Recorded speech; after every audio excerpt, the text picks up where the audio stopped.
Noong 2009, sumabay tayo sa mga researchers sa kanilang pag-survey ng mga humpback whales dito sa Camiguin Norte.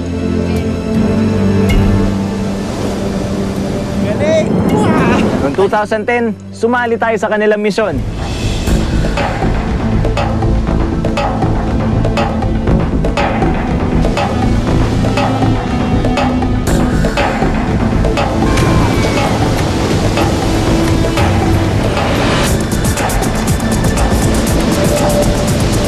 Noong 2011, Samahan ninyo kaming maranasan ng saya at pagsubok. Pag-aaral sa mga balyena sa dagat. Umulat umaraw man sa isla ng Camiguin Norte. Mula Maynila hanggang Santa Ana, Cagayan, mahigit 12 oras kaming bumiyahe sa daan. mahaba yung biyahe at masaya naman. And then kanina umaga, nagising na lang ako. Nandito na tayo sa port ng Santa Ana. Pagdating natin dito sa port, ang una kaagad napansin ko, maulap, tsaka may ambon. Okay, so kinakarga na yung mga gamit natin dito sa bangka, pero tinatansya pa natin yung panahon kasi normally pag ganitong panahon mabilis magbago ang kilos ng dagat dito. So mga ilang minutes pa bago natin malaman kung makakalaot o hindi. Tingnan natin hanggang mamaya sir, mga after 30 minutes. Kasi very risky itong natin sir, itong paglabas ng isla talaga dyan sir, sa may Palawi. Talagang malalaki dyan sa may Pacific dyan sir. Ang alon. Sir. Sabi ng station commander ko, ay hindi ko raw papayagang maglayag ng mga maliliit na bangka dahil may gale warning tayo. Gale warning. So mabuti na makinig tayo sa Coast Guard. Palipas na tayo ng gabi dito. At bukas, kung papala rin tayo, palaot tayo.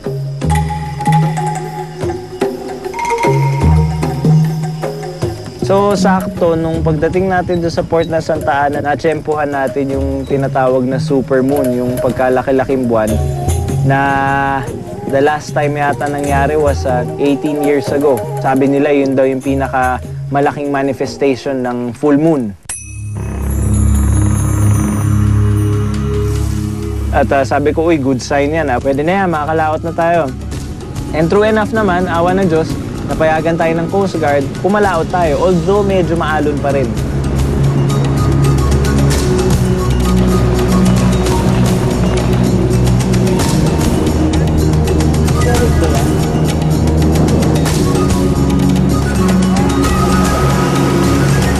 Okay naman yung biyahe. Nakarating tayo ng safe, nakapag-settle down tayo. On our way dun sa ating titiran, may nakilala tayo, si Stan.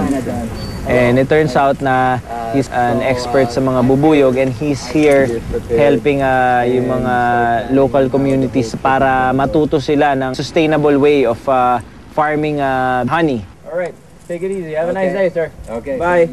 See ya.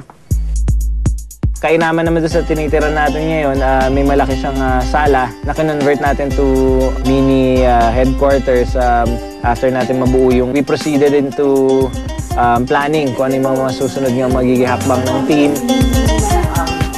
Ang concern ko lang doon sa pamuktan. So after nung meeting natin, dumaan si Stan. Pinakita niya yung mga photos niya. Tapos habang nag-aayos ako ng gamit doon sa kwarto, biglang lumindol. Lumilindol. Yan, tumira na. Anyway, part na ng buhay ng mga tao dito yung lindol dahil ilan sa mga nakausap ko sa kanila, ilang beses na nakakaranas nga. Again, dahil volcanic yung island, so talagang prone siya sa mga ganitong klaseng activity ng lupa. So, huwag lang magka-tsunami. Okay.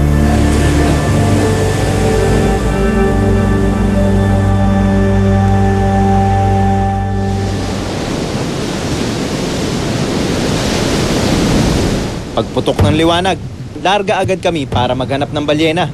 Tara, trabaho na. Baka kasi biglang magbago ang ihip ng hangin at likot ng alon.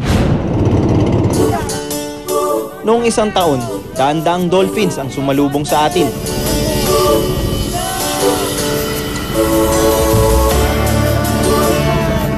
Palarin pa kaya tayo ngayon?